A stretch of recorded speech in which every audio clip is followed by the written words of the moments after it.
Welcome in, Sox fans, to another edition of the Sox On Tap podcast. I'm your host today, making my debut in the big chair. I'm Besnik and Steven. You can follow me on Twitter at BesBeyondThePen. You can't follow Steve because he is not on Twitter.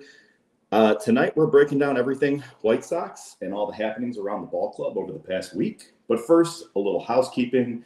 Be sure to check out all of our content over at On Tap Sportsnet. Includes podcasts, articles, opinions, and all the coverage of all your favorite Chicago sports teams. Steve and I have some writing up there as well, though lately our professional lives have slowed us down a bit. But don't worry, we'll hopefully be back at it soon. And as always, you can listen to this podcast wherever you find your shows. Find us on YouTube, hit that subscribe button, drop a like, maybe even leave us a 5-star review. As our old friend Bradley used to say, that would be cool and tough. So smash all the buttons, share us around, retweet, and all that good stuff. So before we get to our beloved White Sox, Steven, I've got to ask you something. Sure. Some of our listeners and viewers may or may not know that in your professional life, you're a medical equipment salesman, correct? Hashtag confirmed. Well, this afternoon at Ford Field, the Chicago Bears got absolutely shellacked. And Bears fans are whipping a hard U-turn on all those offseason narratives. And I think that you might be experiencing an uptick in business with all the whiplash that's going on right about now. So do you happen to have a device or some piece of equipment in your arsenal that can help them out? This is an area I specialize in very closely. I work with a lot of workman's comp and personal injury attorneys that deal with whiplash injury. So I have a slew of products that could help our listeners deal with said symptoms from, consuming said shitty football team. And, even if they need an attorney to help with the pain and suffering associated with said whiplash injuries, I'm your guy. There you go. See, folks, reach out to Steve. If you're here, if you're a Bears fan, if you're in pain, he's here to help. He cares. He can get you set up both with insurance people, attorneys, and medical equipment to get you back off the IL. So, anyways, back to our beloved White Sox. The last time you and I shared these airwaves, Steven, the Sox just wrapped up that grueling 17-game stretch without a day off. They went 10-7 in that span. We got our first ever 4-game sweep of those disgusting jagoffs in Canada South. And then the Sox followed that up, taking 2 of 3 from Detroit. Spirits were high, vibes were good. After the off day Monday, I was at the ballpark on Tuesday for the opener against the Rays. Unfortunately, our old friend, White Sox legend Tristan Gray, hit the game-deciding homer. So I couldn't bring home a win. Then I headed out of town for Philly for work, where I got to see the Phillies beat up on the Mets twice, which was a really nice experience to witness firsthand. So things started off fine. I was catching some of the games on and off when I could, but started out well and it got rough in a hurry. I didn't catch much of that action. So let's start with what you saw in the Rays series and any takeaways you've got there. I mean, the biggest thing from that series, obviously, winning 2 out of 3 against a team that still technically had, some playoff aspirations and was still, technically in the hunt right there. And you could probably make the statement that the Sox, put the nail in the coffin for the Tampa Bay Rays season, taking 2 out of 3 in that particular series there. Colson Montgomery, had himself a pretty nice couple of games right there. And, we saw Lenyn Sosa continue to be productive there at the plate. Played, a couple of pretty crisp ball games there, winning the 2 final games of the series. Shane Smith did a really nice job for the team in the Thursday matinee, going out there and, continuing what's really been a solid run for him. He had that rough outing in Detroit the previous weekend there, his start directly preceding that. But by and large, he's really been throwing the ball well for the last 6 weeks here. So kind of continuing that trend with it. So, just overall, I mean, even the game that they had lost on Tuesday, I was up in Appleton, Wisconsin that night. So, kind of caught the tail end of that ball game up in my hotel there. And, they battled back. Will's boys don't quit. They to ultimately winning a baseball game, and then, like you said, old friend Tristan Gray hit the game deciding home run there in the 7th inning, and that was a tough pill to swallow right there. As we talk about in the group text pretty regularly, we're chasing after a number here right now, and that's a game that you had an opportunity to kind of steal one, and you let get away from you, but they didn't let that fester, and they followed that the next 2 days, going out there and winning another series. So they'd won 3 series in a row at that point. So you're feeling pretty good coming in this weekend here, unfortunately, in the house of horrors that is the Mistake by the Lake in Cleveland, Ohio.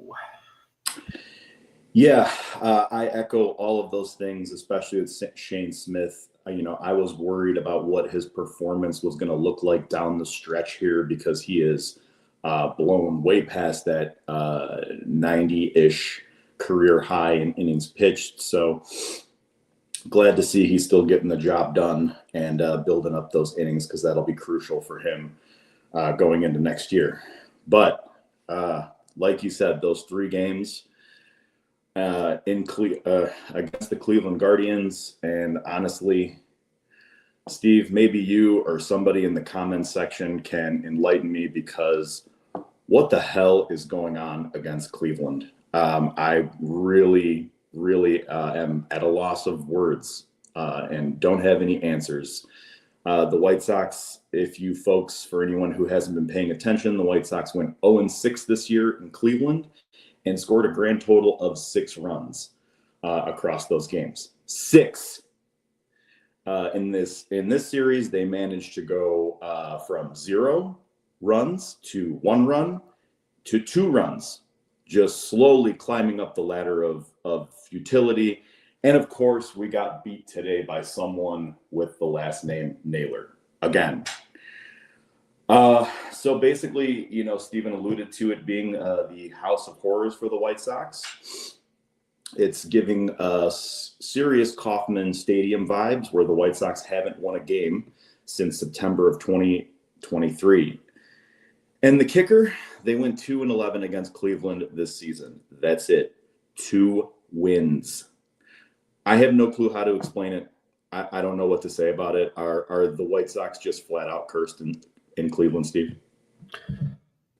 For much of the last 15 years, they've just not been able to play well against that team, whether it's in Cleveland or at the corner of 35th and Shields. Minus the injury plague season that Cleveland had in 2021. They've had the Sox number for 15 years now, and I feel like when I was there 4 years ago, right around this time, to watch the Sox clinch the division, I feel like that was the last time they've won a game there. And, you look at winning that division title on Cleveland's home field, and then that following May, when the Naylor game happened, that's when everything all went downhill. It's almost like there's some hex on this team now whenever they go to that fucking hellhole, and it just continues to fester, and I don't know what it's going to take for it to come to an end, honestly. Yeah, it's like I said, I'm at a loss of words for that one. So you go 2-11 against Cleveland, you lose all of them there. You go 3-10 against Kansas City. The other 2 teams, they went 8-5 against Minnesota. They went 5-8 against Detroit. So, overall you're 500 there. That's, it's not so bad. But they just can't beat the other 2 teams. And that's not going to work if you're ever planning on contending For a division title, you've got to beat your division opponents. So just a disgusting record there to wrap up division play for the 2025 White Sox. The last time we did win in Cleveland, I believe it was in 2024. I was looking this up earlier and cannot find the exact date, but I believe we won 2 games in Cleveland last year somehow. But overall, it's been ugly, and I don't know. The bats really went quiet. You know, we were feasting on home runs and watching them ball go over the fence. There was fireworks for Anthony, and Cleveland put a hex on that, and their pitching has just been our kryptonite, along with anybody with the last name of Naylor. So I didn't catch a whole lot of the action this over the weekend. I caught a little bit of it today, but that was a rough one. So, looking ahead to next year, Steve, any thoughts about division play that you want to add? Well, obviously they have to find a way to win baseball games in Cleveland and in Kansas City. How they're going to go about doing that, I still don't really have the answer. I think ultimately we all know that they're not going to be overly active this winter, unfortunately, and there's really no excuse for them not to be. We know that the upcoming labor negotiations and impending lockout strike is going to be used as a scapegoat as to why this team can't really augment in the free agent market this winter, even though they have just no financial commitments, going forward here. So there's really no excuse for them to not be aggressive to try to plug holes, but they have to find a way to supplement, some of these young guys here that, are the foundational building blocks of this team. We saw Colson Montgomery have a little bit of a rough weekend here in Cleveland, and look, that's going to kind of happen a little bit from time to time. I don't know what the answer is to beating this Cleveland Guardians team. Like I said, for most of the last 15 years, it's just been so one-sided. I mean, there was the one year, back when you would play 19 games within the division, when I think Cleveland went 17-2 against us, and it's just there's just no rhyme or reason to it. And I at the end of the day have no clue how they go about overcoming that. It's almost like it's psychological at this point, and it really shouldn't be, given the fact that you've got guys on this team now that weren't a part of those bad teams, over the course of the last 15 years. Will Venable wasn't a part of that, but it's just almost like it's a continuation of it. I mean, it's like, a football team that just always has a shitty quarterback. And sometimes it just doesn't make sense. And, it just continues to happen, and the cycle just continues to repeat itself. Yeah. I mean, the cast of characters continues to change, but the outcome does not. And it's a maddening thing that's been going on in Chicago sports. But enough about Cleveland. This leads us to the bigger question, and that is, how do the Sox avoid 100 losses? After that sweep in Cleveland, they now need to go 6-6 over the final 12 games just to finish 63-99. So to do that, they got to win 2 of the 4 remaining 3-game sets. And Steve and I will get into previewing those series. So they've, and above all, they've got to not get swept, which is the 2025 motto. For me, just don't get swept. So the whole thing seemed doable a week ago, but after that Cleveland series, the confidence is kind of low now. But still, with the Orioles and Nationals coming up, there are at least potentially some soft spots in the schedule. So, Steve, do you think they can actually pull this off, or are we destined for that big, ugly number for the 3rd season in a row? I feel a lot less confident right now than I did at this time a week ago. Was feeling really positive coming off that series win against Tampa and you're in a spot where, okay, you got to win 6 out of 15. You win one game this weekend, and the math becomes a lot more palatable, because my biggest concern is that 3-game series in that disgusting, greasy, awful place, little Mickey Mouse ballpark in the Bronx. I got a really bad feeling about that series, if I'm going to be completely honest with you.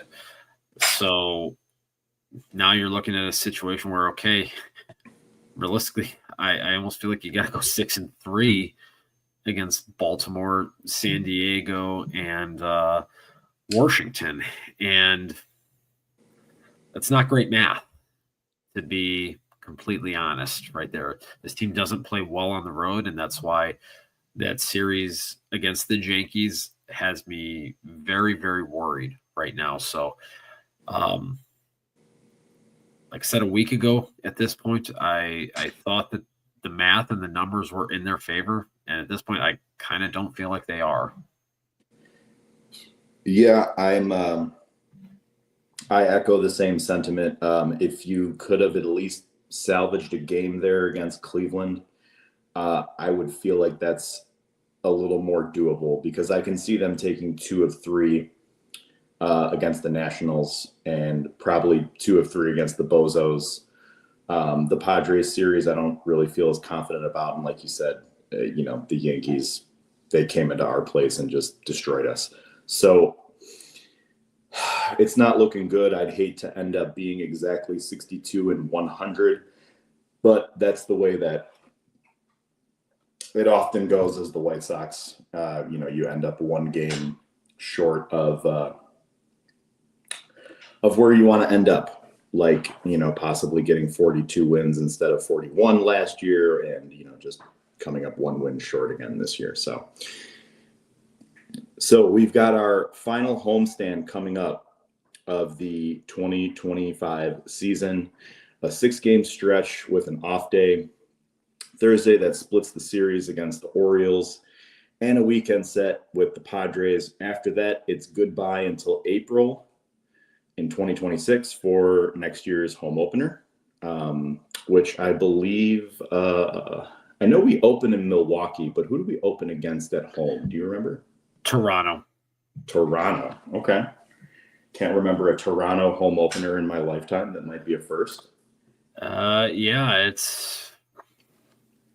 I'm having a hard time coming up with one myself, to tell you the truth. Yeah.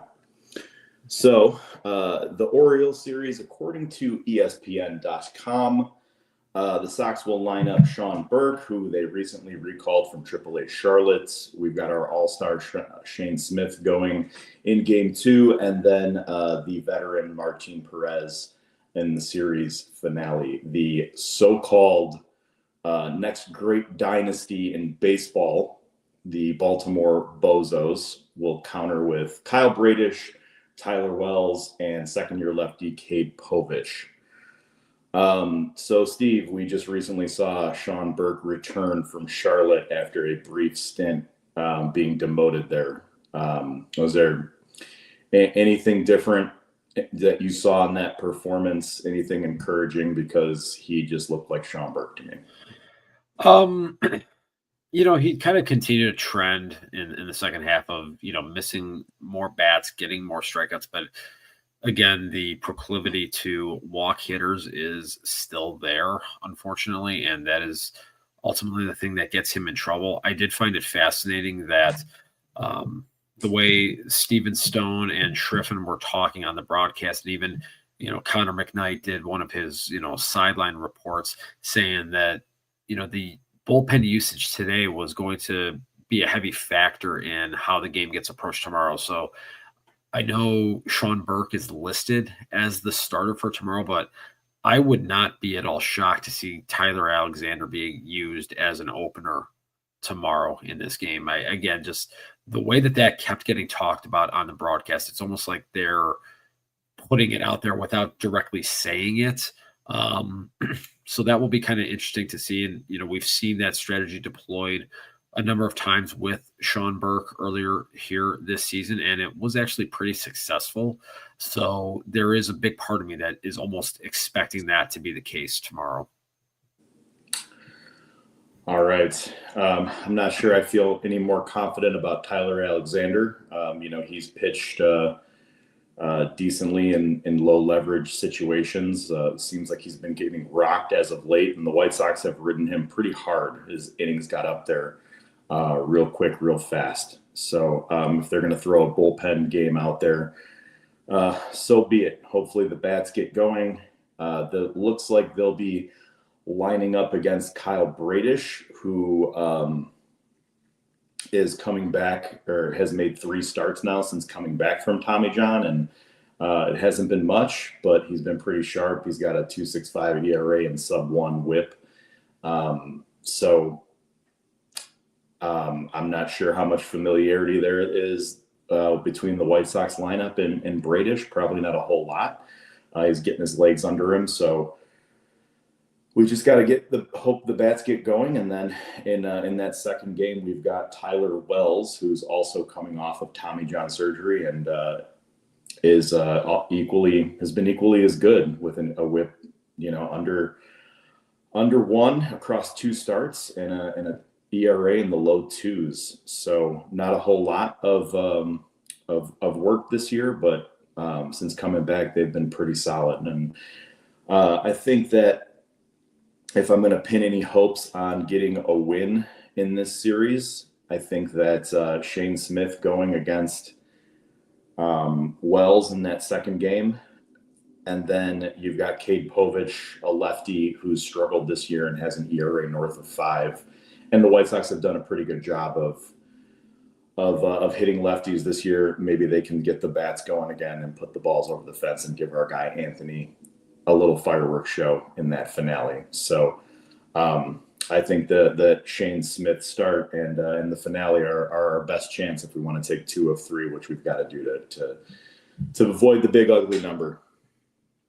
Yeah, I'd say that's probably where my head is at. I don't feel particularly great heading into this one tomorrow here. Just again, given the pitching situation here, whether they use Sean Burke in a traditional starter sense or someone like Tyler Alexander as an opener for this, it just kind of doesn't feel great going into it here. But, maybe they'll surprise us. I mean, this team's been playing really well at home for the last 2 months here. So they seem to have a comfort level, obviously playing in their home ballpark and in their home surroundings. Don't have a long flight back from Cleveland, so they should actually be home already. Maybe they're going out having a couple 2-treat pops at a rooftop, somewhere tonight, or maybe they're getting their rest. Who knows? But it's supposed to be warm again here this week in the City Beautiful, as Hawk used to call it. So ballpark should be a little bit more lively. We've seen this team, minus this weekend here in Cleveland, utilize the long ball more frequently. So hopefully they kind of get back to that here. And, look, this Orioles pitching staff is not a particularly good one. I know you mentioned Kyle Bradish has thrown the ball pretty well since he's come off of the IL from Tommy John here, but in a very limited sample size here. So would be really nice to see this team kind of get back into a little bit of a groove offensively here and put up some more runs here, because 3 runs in 3 games is not going to get the job done. No, and I usually hear that when the weather heats up, so do the bats. That's a common thing I hear about the White Sox offense is, you need a player to get healthy, a soft spot in the schedule, and the weather to heat up, because when the weather heats up, so do the bats. Hopefully, I have been an ardent follower of the Baltimore Orioles, waiting for their franchise altering dynasty to develop. And it would be pretty sweet to see the White Sox I'm not sure what their elimination number is. It's got to be pretty close. It would be pretty sweet for the White Sox to put the nail in the coffin there. For me, So do we want to talk about the report earlier in the week that the Bozos had reached out to try to poach Josh Barfield, and that's right. apparently that was not reciprocated or not something that Barfield was interested in discussing further with the Bozos there? It's amazing on two fronts that the White Sox, a member of the White Sox front office, almost got poached, or that another team actually wants someone from the White Sox front office. I can't remember a time in my life where that was a thing. I think Kenny Williams almost got poached by the Blue Jays at one point. Well, he won. They wanted him to be their team president, and he wanted to take that job. And Jerry, overruled it and wouldn't allow them permission to interview him. But there was also a time before he got the GM role that Rick Hahn was in consideration for That's right. a number of general manager positions. I think he was, a finalist for the Mets job. I want to say maybe it was when Omar Minaya got the gig. He was, in the mix in Anaheim, and I want to say maybe even Milwaukee at one point there before David Stearns got the job. So, he's somebody that was being looked at for a little while there. And, he's obviously, making his media rounds now. So he's trying to, kind of get his name back out there again. But you're right. It has been a while since anybody from a White Sox front office was looked at and was valued enough around the league that another team wanted to try to poach them. And it sounds like it's not necessarily a good thing, or maybe, if you're getting very optimistic about that fact, if Rick Hahn was very sought after at one point, we know how that turned out. He's been jobless for a little while, and now he's going on MLB.com trying to politic for a new position. So, but it's nice to see that somebody wants people in the White Sox, but also hilarious that he turned them down.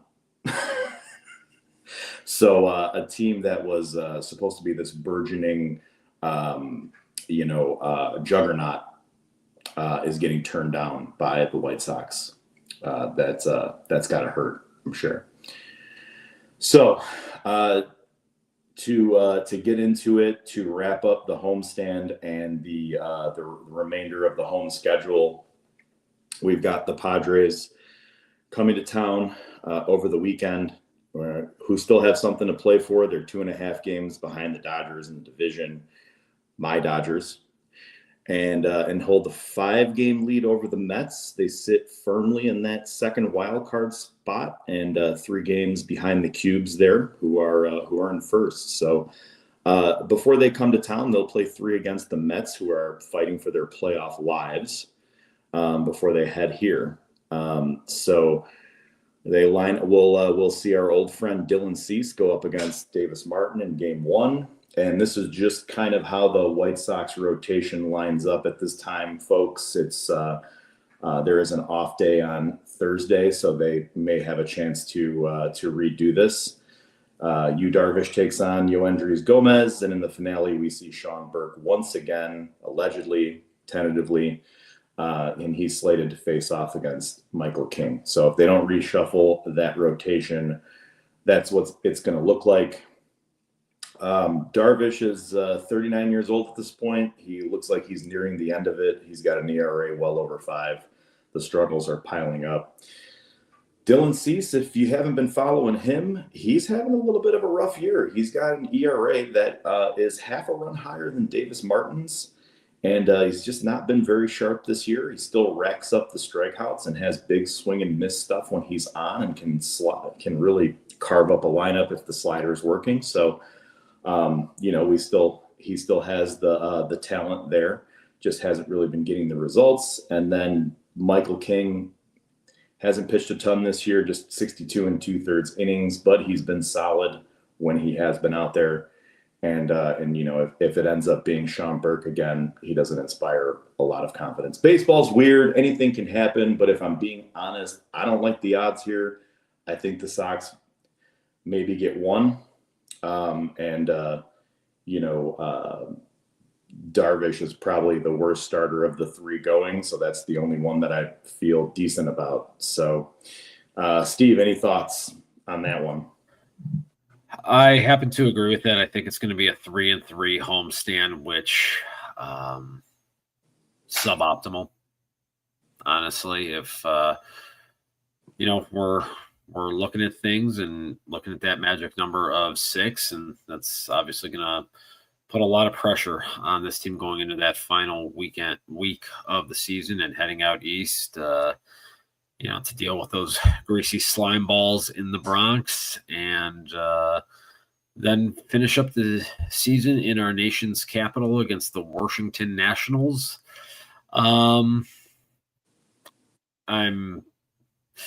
really afraid right now that they're going to get 5 out of these last 12. I'm really worried about it. I was very upset when Brandon Eisert threw that pitch to Bo Naylor today. There were a number of expletives that flew during the course of that sequence. Yeah, I didn't catch. I was following along just on the app and wasn't watching that one too closely. I was still watching foosball at that point. Unfortunately, looks like didn't matter what I was watching. My teams were not doing good or not doing smart things. So it's an unfortunate Sunday when it comes to an end like that. But yeah, I've got that feeling too that they're just going to finish at exactly 62 wins and just miss it by 1, because that would be so White Sox. But nevertheless, if you do finish at 61 wins or 62 wins, you're looking at a 20 or 21 game improvement.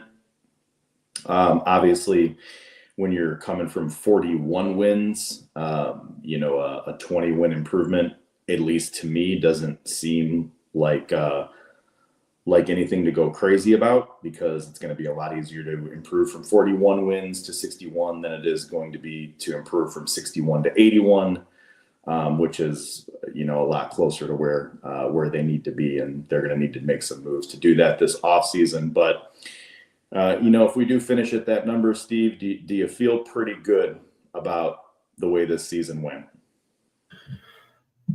There are definitely positives to take from this year. I think, the young guys of consequence with Colson Montgomery, Kyle Teal, and Edgar Carroll, they've shown important steps in their development here this year. And I think with Montgomery in particular, I know we were very vocal and very critical of things, particularly when he had to get pulled out of Charlotte and sent to the complex in Arizona. I think we were both very fearful that this was never going to be a meaningful major league player at that point. And so he has really turned the tide on that. There are still obviously improvements that need to be made to his game.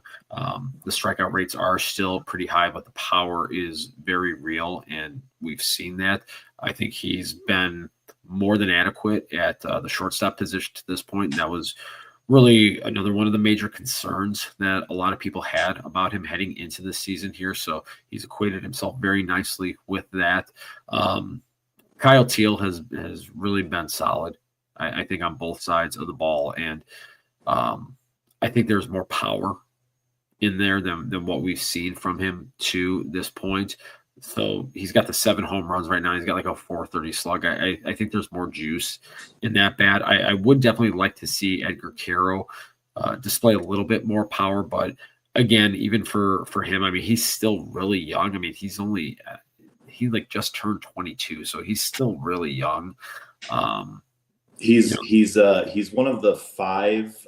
I looked this up, back in the spring. It might have been May when I looked it up, but that it might have changed with call-ups and whatnot throughout the rest of the season since I looked it up. But he was, I believe, the 5th youngest player in baseball at that time. So, yeah, to your point, he's got a lot of runway to develop a little more pop. Yeah, and I think Defensively, he's been a lot better than I anticipated he would be. I know he's very aggressive, utilizing his arm, and that's something I really like to see from catchers. He's got no issues whatsoever throwing behind runners at first or third base there, and it's been a long time since the Sox had a catcher like that was not afraid to show his arm off. So that's always encouraging. I've been very pleased with what I've seen from him. So I think heading into the 2026 season, they're in a good spot with the catching position. Colson Montgomery is obviously cemented into that shortstop spot. So you're doing some things to shore up the middle of the diamond. And, that's one of the old baseball adages is that you build your team up the middle. And they've got two of those areas addressed. Chase Mydroth is a guy that there's useful skills there. I think at the end of the day, he's someone that's probably best suited to be in a utility role versus an everyday player. But there is a lot of functionality in his game right there. Then it's really just going to be a matter of, okay, how do they address and complement that at the second base position here going forward. There's positive building blocks that we've seen from this team this year. And again, you get a 20 to 21 win improvement right there. That's a lot more than I anticipated seeing this year. And just talking to a lot of people, I know some people that are around the team, and the mood and the vibe in that clubhouse is apparently very different from what it has been in years past. Some of the notable subtractions from Rebuild 2.0 no longer being around certainly have played an impact in that. And I think the incremental progress that has been made is very positive and something that can be continued into 2026. Yeah, I had this team and it was a very homer take, and I said it was overly optimistic that they would win 58 games. They're at 57 right now, so I wasn't even confident in that prediction. And they need 2 more wins to exceed that, and that's probably going to happen here. So can't complain about it. It's a 20-win improvement. There's some nice building blocks there with everything that you just said. I just think it's going to take it takes much more than what they have to make another 20-game jump. That's not something that feel confident in saying can happen in 2026 without some significant upgrades, which due to financial constraints and ownership that is up in the air, a labor agreement that is, expiring soon. I don't see them making any significant moves, but Chris Getz did show us in the offseason that, he made some nice under the radar veteran pickups with guys that served a purpose, whether it be in an everyday role or off the bench. So maybe he can find a couple of under the radar guys that can move the needle a little bit in the right direction. And then obviously you have players who can improve from year 1 to year 2, year 2 to year 3, and even a manager who has room to grow and become better. So certainly not impossible or something that I would rule out, but not something I'm counting on. But at least things are moving in the right direction. So, with that said, I think we've hit on a lot of things here, and maybe it's time to wrap this up. But we've hit a couple of notes first from the week, some transactions and one non-transaction we all saw coming. Sounds like Luis Robert Jr.'s season is officially over. The injury plus not much runway left in the season means the Sox are shutting him down. Pretty unsurprising, and honestly the right move just to get him back to 100% heading into the winter. I would be pretty surprised if he wasn't a Chicago White Sox in 2016. But I expect him to be back in spring training and on 100% healthy going in next year. Any thoughts there, Steven? I agree. I mean, I think at this point, there's just not a lot out there in the free agent markets. This team does need a true center fielder. And, you know, the one thing that you can say about him and his offensive struggles that he had this year is he didn't take that out into the field with him. You know, you can look to bring somebody back like Michael A. Taylor. Does anybody know what the A actually stands for? I've never looked it up. You know, but, you know, maybe I don't have room to criticize that, given that, you know, I signed the A in my middle name on my signature. So, you know, that's, you know, just a little. Don't want to get confused with the other Steven, NWI Steven. It's true. It's true. So yeah, I mean, I would anticipate Luis Robert being back, you know, coming into the 2026 season here.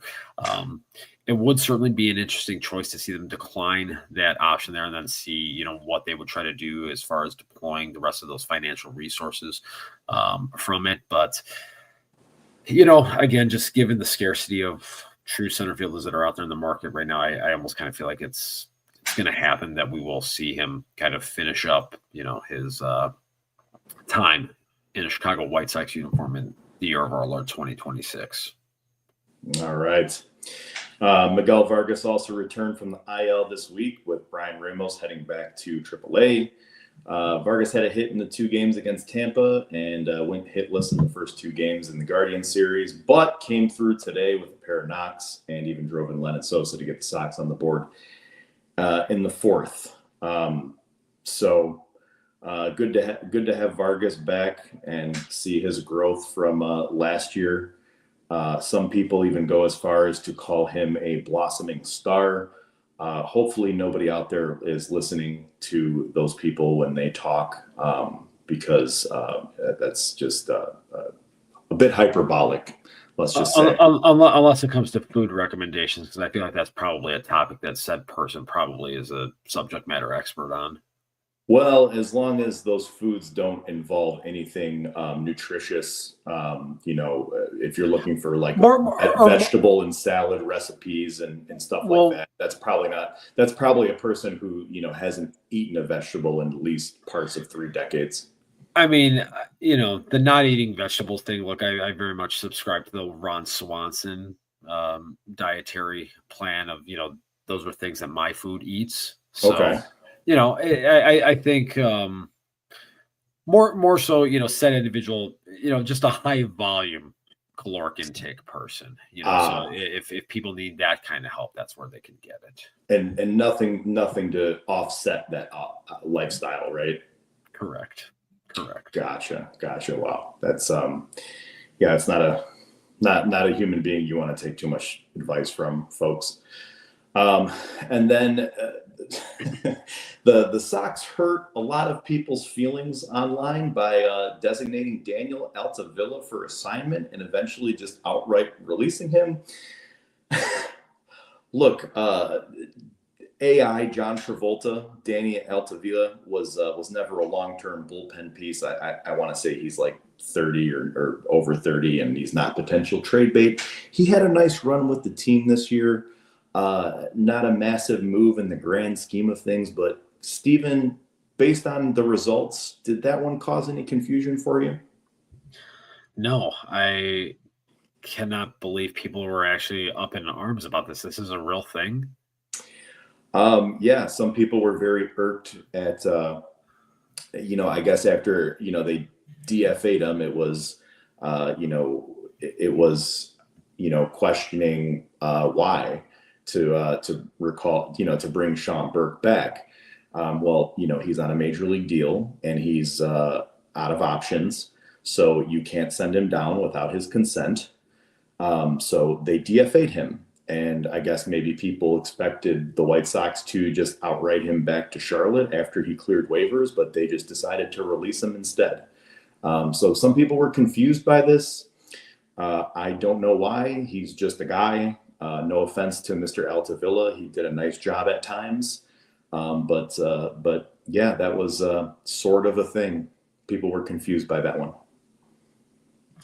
Well, this is all news to me, you know, as someone that does not have the online footprint.